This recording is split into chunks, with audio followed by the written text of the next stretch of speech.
High above the Andes Mountains, the majestic peaks stood tall, their jagged edges piercing the sky. A plane soared through the sky, its engines humming steadily as it cut through the thin mountain air. It was October 13, 1972, a day that would be etched in history for its tragic events. Flight 571, carrying a rugby team and their supporters, was headed to Chile for a much-anticipated match. The passengers were excited, their faces lit with joy and anticipation, unaware of the tragedy that awaited them. They were flying into one of the most remote and unforgiving places on Earth, a region known for its harsh and unpredictable weather. The flight was smooth at first, with the plane gliding effortlessly through the clear skies.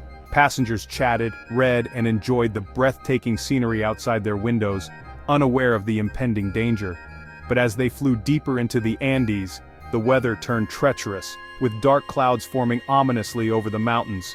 Thick clouds enveloped the plane, creating a sense of unease among the passengers. Visibility dropped to almost zero, making it nearly impossible to see anything outside the windows. The pilots, experienced and careful, navigated the storm as best they could, their eyes glued to the instruments. They relied on their instruments, hoping to find a break in the clouds, a moment of clarity to guide them through. But fate had other plans, as the storm grew more intense and the clouds more menacing. Flight 571 was about to encounter a disaster, one that would test the limits of human endurance and survival. Unseen amidst the swirling clouds, a towering peak lay directly in the plane's path.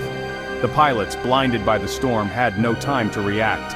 With a deafening roar, Flight 571 slammed into the mountainside. The impact tore the plane apart, scattering debris across the snow and ice. Inside the cabin, chaos reigned. Passengers were thrown violently from their seats. Luggage flew through the air. The once familiar world was now a nightmare of noise, confusion, and terror. Miraculously, some passengers survived the initial impact, but they were stranded on a desolate mountain, miles from civilization. The air was thin and freezing. The injured cried out in pain, and the survivors faced a horrifying truth: they were alone. The survivors of Flight 571 found themselves in a desperate situation. The crash had thrust them into a harsh and unforgiving environment, where every moment was a battle for survival. The crash had left them high in the Andes, surrounded by snow and ice. The towering peaks and treacherous terrain made it nearly impossible to navigate or signal for help. The freezing temperatures were a constant threat. With each passing hour, the cold seeped deeper into their bones, sapping their strength and willpower. Food and water were scarce. The survivors had to make do with whatever they could salvage from the wreckage, rationing their supplies to make them last as long as possible. They huddled together inside the wrecked fuselage of the plane, seeking shelter from the elements. The broken aircraft provided some protection, but it was far from enough to keep the biting cold at bay. The injured were tended to as best as possible, but medical supplies were limited. Makeshift bandages and rudimentary first aid were all they had to treat wounds and injuries. Fear and uncertainty gripped their hearts. Each day brought new challenges and the constant worry of whether they would make it through the night. As days turned into nights, the survivors clung to hope.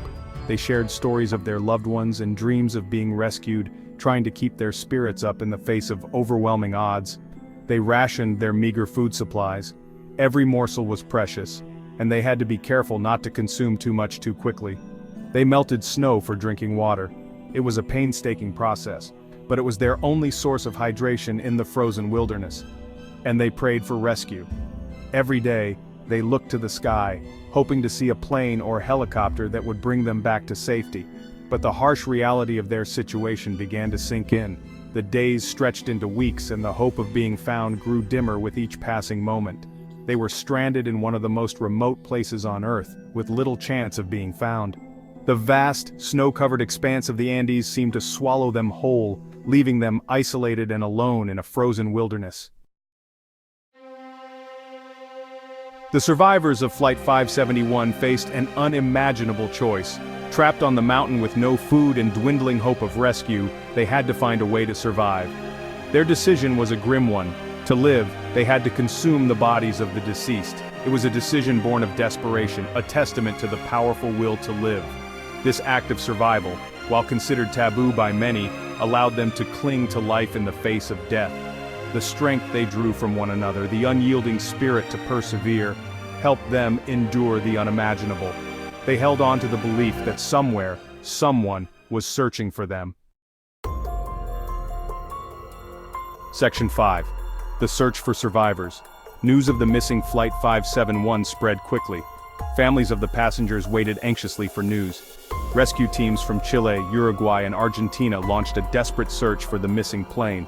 Planes scoured the vast expanse of the Andes Mountains. Search parties braved treacherous terrain and unpredictable weather. But the wreckage of Flight 571, buried beneath the snow, remained elusive. As days turned into weeks, hope began to dwindle. The unforgiving terrain and the lack of any sign of the plane led many to believe that there were no survivors. The families clung to a sliver of hope, but the odds of finding anyone alive seemed to diminish with each passing day. Section 6. A glimmer of hope. After weeks of agonizing uncertainty, a glimmer of hope emerged from the icy wilderness. Two of the survivors, Nando Parrado and Roberto Canessa, made a daring decision. Knowing that rescue was unlikely to find them, they set out on foot to find help. Their journey was fraught with danger. They battled freezing temperatures, treacherous terrain, and the constant threat of starvation. Their determination to survive, fueled by the hope of saving their fellow survivors, pushed them forward. For 10 grueling days they trekked through the mountains. Their incredible journey was a testament to the resilience of the human spirit. Finally, after what seemed like an eternity, they stumbled upon a shepherd tending his flock. They had found help. Section 7. Rescue from the roof of the world.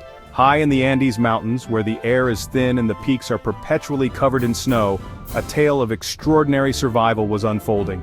The shepherd, astonished to see the two emaciated young men, listened in disbelief as they recounted their harrowing tale of survival. They had endured unimaginable hardships, battling the elements and the harsh terrain, driven by an unyielding will to live. He immediately alerted the authorities and a rescue mission was swiftly launched. The urgency of the situation was clear. Every second counted in the race against time and the unforgiving mountain environment. Helicopters soared through the air, their rotors slicing through the thin mountain air, guided by Parrado and Canessa back to the crash site. These two men who had braved the treacherous journey to find help now led the rescuers with unwavering determination. When the rescuers arrived, they were met with an incredible sight: 16 survivors who had clung to life for 72 days amidst the frozen peaks. Their faces bore the marks of their ordeal, but their eyes shone with the light of hope and resilience. The world watched in awe as the survivors, frail but alive, were pulled from the wreckage. Each lift of the helicopter brought another soul back from the brink, a testament to the indomitable human spirit. Their story of survival against insurmountable odds captured the hearts and imaginations of people around the globe. News outlets broadcasted the miraculous rescue, and people everywhere were inspired by the sheer willpower and bravery displayed by the survivors. The rescue was a testament to the power of human courage and the importance of never giving up hope. As the survivors embraced their rescuers and reunited with their loved ones, the world celebrated a story that would be remembered for generations to come. Section 8. Lessons from Tragedy. The crash of Flight 571 and the subsequent survival of its passengers sent shockwaves through the aviation industry. The tragedy exposed the need for improved safety regulations, particularly for flights operating in remote and challenging environments. Following the disaster, significant changes were implemented to enhance flight safety. These included stricter requirements for aircraft equipment, improved pilot training for navigating treacherous weather conditions, and the mandatory carriage of survival gear on flights over mountainous terrain. The legacy of Flight 571 serves as a constant reminder of the importance of vigilance and preparedness in aviation. The lessons learned from this tragedy continue to shape the industry today, making air travel safer for everyone. Section 9. The Enduring Legacy. The story of Flight 571 continues to resonate with people around the world. It is a story of unimaginable tragedy, but also of incredible courage, resilience, and the enduring strength of the human spirit. The survivors' will to live, their unwavering hope in the face of despair, and their remarkable journey of survival serve as an inspiration to us all. Their story reminds us that even in the darkest of times, the human spirit can overcome seemingly insurmountable obstacles. The legacy of Flight 571 is a testament to the power of hope, the importance of human connection, and the extraordinary lengths to which we will go to survive. It is a story that will continue to be told and retold for generations to come.